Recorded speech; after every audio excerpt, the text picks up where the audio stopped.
우리가 교회의 한 지체로서 성도로 살아간다고 할 때 우리가 무엇을 고민해야 할지에 대해서 한번 생각을 해보도록 하겠습니다.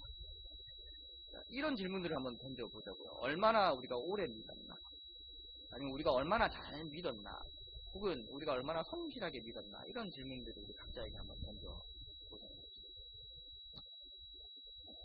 그런데 사실은 우리가 성도로 살아갈 때 우리에게 던져야 할 질문은 이런 식의 질문이 아니라 우리가 얼마나 깊이 뿌리를 내리고 있는가, 혹은 우리가 어디에다가 뿌리를 내리고 있는가 라는 것이 먼저 되어야 된다는 거죠. 사람들은 빌딩을 보면서 정말 빌딩이 높다라고 생각하지만 저 빌딩이 얼마나 깊이 파고 들어갔는가를 깊이 생각하십니다.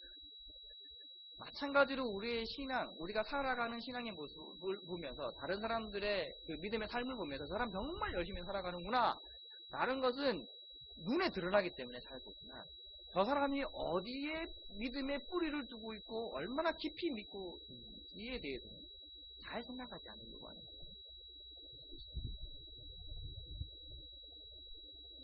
자, 우리의 믿는 바가 무엇입니까? 교회에 나가고 예배를 드리고 말씀을 묵상하고 기도를 할 때 우리는 무엇을 위해서 그것을 하고 있는가? 라는 그런 질문을 던져보자는 거예요. 우리는 예수님을 믿습니다. 이건 너무나 당연한 거죠. 그런데 우리가 예수님을 무엇 때문에 믿습니까? 우리를 죄에서 구원해 주시기 때문에 그분을 믿는 것인가? 혹은 예수님을 믿으면 마음의 안정이 찾아오기 때문에 믿는 것인가? 혹은 우리의 육신이 아프거나 마음이 아플 때 우리의 마음과 육신을 치료해주기 때문에, 치유해주고 회복시켜주기 때문에 예수님을 믿는가? 아니면 예수님이 그리스도이시기 때문에 믿는가? 저는 제일 마지막에 되어야 된다고 생각합니다. 예수님은 그리스도이십니다. 예수님께서 그리스도가 되셨다는 것은 많은 것을 의미합니다. 하나님 나라가 회복되고 세상이 심판을 받을 것이며 믿는 자들이 구원받을 것이고 만물이 회복되는 것들이 예수님께서 그리스도가 되셨다는 것 안에 포함이 되어 있습니다. 우리는 단지 예수님을 생각을 할 때 어떻게 생각하는 경향이 있냐면 예수님을 통해서 내가 구원을 받고 믿음으로 하나님 나라에 갈 수 있다라고 생각을 합니다. 틀린 게 아니에요. 제가 얘기하는 게 틀린 게 아니지만 그것만 본다 그러면 예수님께서 이 땅에 오시고 그리스도가 되셨다는 것에 아주 한 단편만 보고 있다는 거죠. 사실은 그것보다 더 큰 범위의, 넓은 범위의 것들이 예수님께서 그리스도가 이 땅에 오셨다는 것에 포함이 되어 있다는 거죠. 자, 1절부터 11절까지는 내용은 제가 좀 전에 읽어드렸지만 헤롯과 동방박사들과 그리고 예수님의 이야기입니다. 자, 헤롯이 왕일 때 유대 베들레헴에서 예수님께서 태어나셨습니다. 자, 그때 동방에서부터 박사들이 예수님의 별을 보고 찾아옵니다. 예루살렘에 먼저 왔어요. 예루살렘에 왔습니다. 그들이 예루살렘에 오는 목적, 성경에 기록되어 있는 바와 같이 유대인의 왕을 만나고 경배하기 위해서 왔습니다. 자, 그들이 왔다는 소문을 헤롯 왕도 들었고 거기에 있는 사람들이 다 들었습니다. 그래서 소문이 무성하게 퍼져나갔습니다. 그 소문을 듣고 헤롯 왕은 대제사장들과 서기관들을 불러 모아놓고 묻습니다. 뭐라고 묻죠? 그리스도가 어디서 나겠느냐라고 묻죠. 성경은 이렇게 얘기를 하고 있습니다. 서기관들이 이렇게 얘기를 하고 있어요. 이르되 유대 베들레헴이오니 이는 선지자로 이렇게 기록된 바 또 유대 땅 베들레헴아 너는 유대 고을 중에 가장 작지 아니하도다. 내게서 한 다스리는 자가 나와서 내 백성 이스라엘의 목자가 되리라 하였음이니이다. 자, 그들이 한 말은 이런 거예요. 헤롯 왕이 물었습니다. 대제사장과 서기관들을 불러 모아놓고 그리스도가 어디서 나겠느냐라고 물었더니 그들이 한 얘기가 베들레헴에서 날 겁니다. 왜 베들레헴이냐면은 율법에서 그렇게 이야기를 하고 있어요. 미가서에서 그렇게 이야기를 하고 있습니다. 라고 이야기를 하고 있습니다. 정확하게 그들은 미가서의 한 본문을 집어와서 이렇게 얘기하고 베들레헴이라는 명칭을 정확히 이야기를 해줍니다. 자, 그들의 이야기를 들은 헤롯은 동방박사들을 베들레헴으로 보냈습니다. 그리고 그들을 향해 혹시나 그리스도를 찾거든, 유대인의 왕을 찾거든 자신에게 전해줘 자신도 경배하라고 이야기합니다. 동방박사들은 헤롯의 이야기를 듣고 베들레헴으로 갑니다. 그리고 그곳에서 아기 예수님을 만나고 그분께 경배하고 예물을 드립니다. 자, 교회에 좀 다니는 사람들 중에 이 이야기를 모르는 사람은 아무도 없을 거예요. 주일학교 아이들도 알아요. 모든 사람들이 알아요. 그런데 이 이야기에 마태복음의 저자가 드러내고 싶어하는 의도가 있다는 것을 알았어요. 마태복음의 저자는 이 짧은 이야기 안에서 예수님을 대하는 세 가지 종류의 사람들에 대해서 이야기합니다. 먼저는 동방에서 온 박사들입니다. 동방이라고 했을 때 아마도 페르시아였을 것 같아요. 중동이. 페르시아에서 온 동방 박사들. 성경은 박사들이라고 얘기를 하는데 진짜 박사들. 그 당시에 박사 그런 개념 없었어요. 석사, 박사, 학사 이런 개념 없었어요. 박사들이라고 그러는데 왜 성경은 박사들이라고 표현했냐면 점성술사들이었어요. 좋게 말해서 점성술사. 일반적으로 말하면 뭐가 될까요? 점쟁이. 점을 그 별을 보면서 점을 치는 사람. 페르시아에서 왔어요? 유대인이었을까요? 이방인이었어요. 점쟁이들이었습니다. 그들은 먼 길을 왔습니다. 그들이 온 목적은 단 하나였어요. 새로 태어난 유대인의 왕을 만나고 경배하고 그때 예물을 드리고 왔습니다. 실제로 그들은 아기 예수님을 만났습니다. 유대인의 왕을 만나고 그리스도를 만났습니다. 성경은 그 부분을 이렇게 기록을 하고 있습니다. 크게 기뻐하고 기뻐하였다. 자, 두 번째 부류의 사람들이 헤롯. 헤롯은 유대인일까요? 아닐까요? 아닙니다. 헤롯은 유대인이 아닙니다. 이둠의 사람입니다. 에돔 사람에 가깝습니다. 그렇다는 얘기는 그가 이방인이라는 얘기입니다. 자, 그는 동방 박사들로부터 유대인의 왕에 대한 이야기를 듣습니다. 그리고 관심을 갖습니다. 그리스도가 어디에서 날 것인지에 대해서 대대사장들과 서기관들한테 묻습니다. 비록 거짓말이긴 했지만 만약 찾게 된다면은 자신도 가서 경배할 수 있도록 이야기를 해달라고 이야기합니다. 그는 이방인이었습니다. 그런데도 불구하고 그리스도에 대해서 물론 그것이 잘못된 방향이긴 하지만 올바르든지 그러든지 간에서 작은 관심을 가지고 있습니다. 자, 마지막 부류의 사람들이 있습니다. 대제사장들과 서기관들. 그들은 헤롯의 질문을 듣고 미가서의 한 말씀을 인용해 와서 정확하게 그리스도가 베들레헴에서 날 것이라고 이야기하고 있습니다. 그들은 이 세 부류의 사람들 중에서 그리스도에 대해서, 메시아에 대해서 가장 잘 알고 있는 사람입니다. 그들이 늘상 하는 일이 그 일이었어요.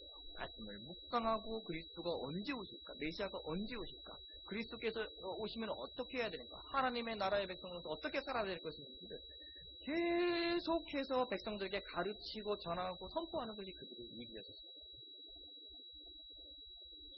그들은 구약의 율법에 통달한 사람들이었어요. 그 말은 엘리야가 올 것이고 그리고 그 다음에 메시아가 올 것이라는 사실을 누구보다도 잘 알고 있던 그런 사람들이었다는 겁니다. 그렇다면 그들이 동방박사들을 통해서 전해드는 유대인의 이야기와 새로 유대인의 왕이 나셨다, 그리스도가 나셨다 라는 그 이야기를 듣고 그들이 반응해야 했을 반응은 뭘까요? 찾아가는 거죠. 그것이 진짜인지 아니든지 간에 진짜야? 정말이야? 그러든지 간에 어떤 반응을 보여야 됩니까? 찾아가 봐야죠. 근데 어떻게 했습니까? 그 뒤로는 그들의 이야기가 안 나옵니다. 아무런 행동도 액션도 취하지 않고 동방박사들을 따라가지도 않았고 찾거든 어떻게 해달라고 부탁하지도 않아요. 무감각합니다. 아마 마태복음의 저자는 고의적으로 이렇게 기록을 해놓은 거예요. 물론 이해는 됩니다. 그 소식을 전해온 사람들이 유대인도 아니에요. 이방인들이었고 그리고 점쟁이들이었어요. 그 말을 믿기는 쉽지 않았을 것입니다. 그런데도 불구하고 그들은 그것이 참인지 거짓인지를 확인해야 해요. 수는 있었습니다. 마태복음은 그들에 대해서 전혀 언급이 없습니다. 마태복음의 저자는 의도적으로 세 사람의 부류를 대조를 시키고 있습니다.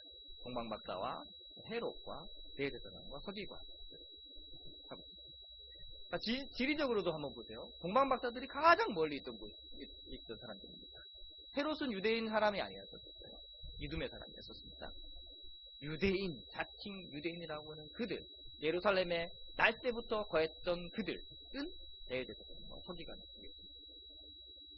가장 가까이에 있던 사람들이 누가 있습니다. 하나님을 믿는다고 그분을 경배한다고 하면서 늘상 그것을 말하고 행동으로 취하는 그들이 가장 영적으로 무감각해 있다는 사실을 성경에서 이야기하고 있습니다. 오늘 본문이 2장의 한 부분을 다루고 있지만 마태복음은 1장부터 시작해서 또 2장, 3장에 이르기까지 이 이야기를 하고 있어요.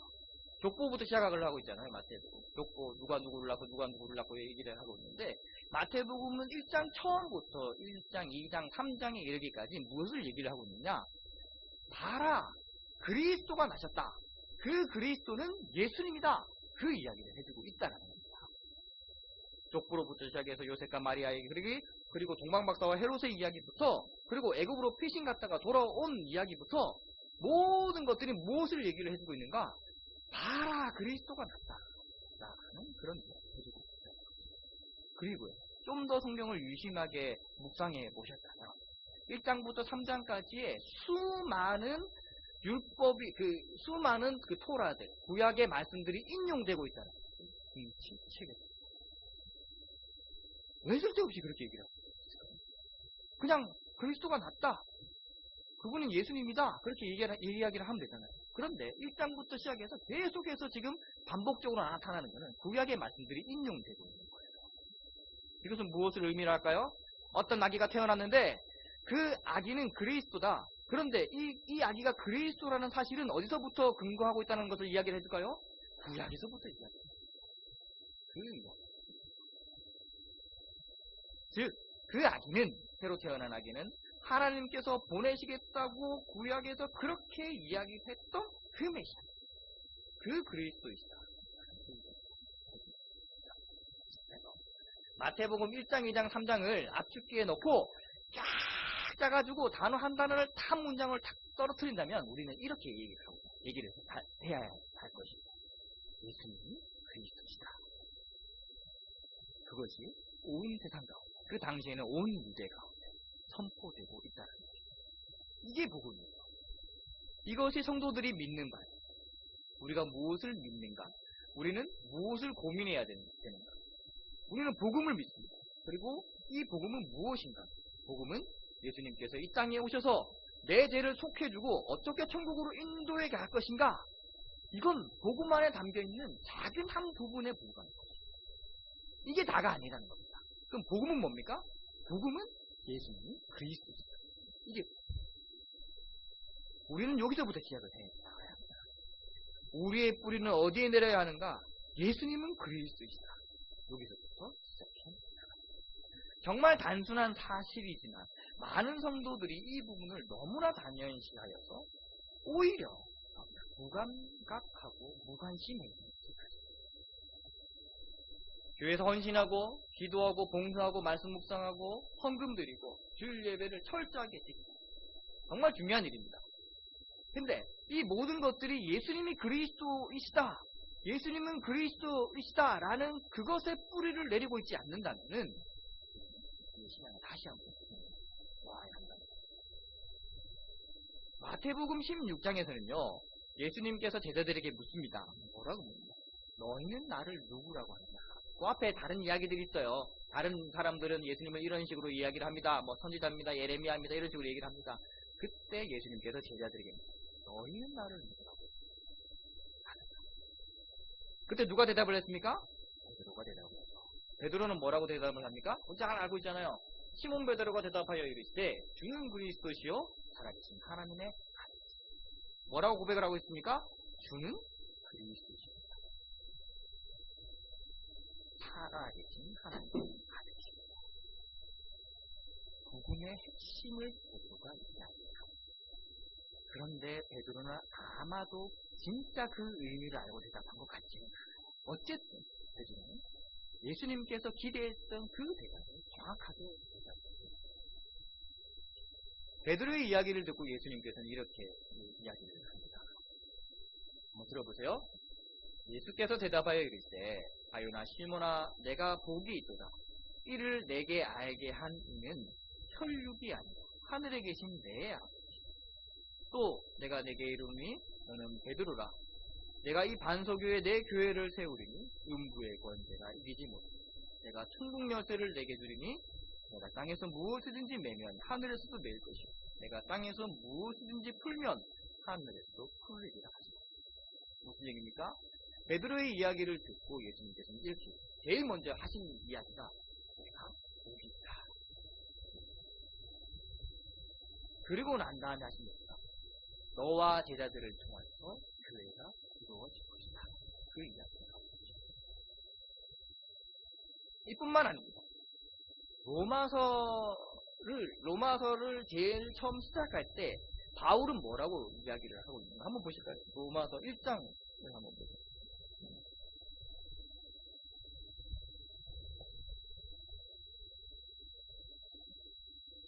사도행전 다음 로마서. 자, 로마서 1장 1절부터 4절까지 한번 읽어보시죠. 같이 한번 읽어보시죠. 1장 1절부터 4절까지 시작. 예수 그리스도의 종 바울은 사도로 부르심을 받아 하나님의 복음을 위하여 책정함을 입었으니 이 복음을 하나님이 선지자들을 통하여 그의 아들에 관하여 성경에 미리 약속하신 것. 그의 아들에 관하여 말하면 육신으로는 다윗의 혈통에서 나셨고 성결의 영으로는 죽은 자들 가운데서 구원하사 능력으로 하나님의 아들로 선포되셨으니 곧 우리 주 예수 그리스도시다. 자, 뭘 얘기를 하고 있습니까? 바울이 로마서를 처음 시작할 때 이렇게 얘기를 하고 있어요. 예수 그리스도의 종 바울은 사도로 부르심을 받아 하나님의 복음을 위하여 택정함을 받았다. 하나님의 복음을 위하여 택정함을 받았다. 그런데 이 복음이라는 것은 무엇인가? 하나님의 선지자들을 통해서 이미 얘기가 됐다. 그런데 이 사람이 예수신데 다윗의 혈통으로 나셨다. 그런데 이 예수 그리스도는 누구이시라고 얘기를 하고 있습니까? 그리스도시다. 라고 이야기합니다. 바울도 역시 예수님께서 그리스도다. 이것이 복음이고 나는 이 복음을 위해서 택정함을 받았다. 우리는 이 질문에서부터 시작을 해야 합니다. 나는 예수님을 그리스도로 믿고 고백하고 있습니다. 우리는 예수님을 그리스도로 믿고 고백하고 있습니다. 다른 게 아니야. 예수님을 통해서 우리가 얻을 수 있는 그 다른 게 아니라 나는 정말로 예수님을 그리스도라고 메시아라고 고백하고 있습니다. 그것에 우리의 믿음의 뿌리가 있습니다. 교회를 다닌다고 해서 주일 예배를 아무리 오래 드렸다고 해서 나의 믿음이 20년 30년 믿었다고 해서 그것이 다 성도가 아니라는 사실을 다 알고 있는 사실입니다. 아무리 오래 믿었다고 한데 우리가 아무리 겉으로 드러나는 모습이 남들이 보기에 훌륭하다고 한데 내가 알고 있고 하나님이 알고 있는 우리의 믿음의 근거가 어디에 있는가? 오늘 말씀을 통해서 되새겨보고 회복해야 할 문제될 것이다. 자, 성도는 예수님이 그리스도이시라는 것, 머리가 아니라 우리의 모든 전격을 다해서 믿고 고백하는 사람들이 되어야 합니다. 예수님이 그리스도라는 사실은 오늘 본문이 세 가지 부류의 사람들에 대해서 말해주고 있습니다. 우리는 어떤 믿음의 삶으로, 어떤 신앙으로, 어떤 믿음으로 이 예수님을 고백하고 있는지에 대해서 깊이 고민하고 생각하고 그렇게 했을 때 만약 그렇지 않다면 우리는 다시 돌이켜서 회개할 수 있어야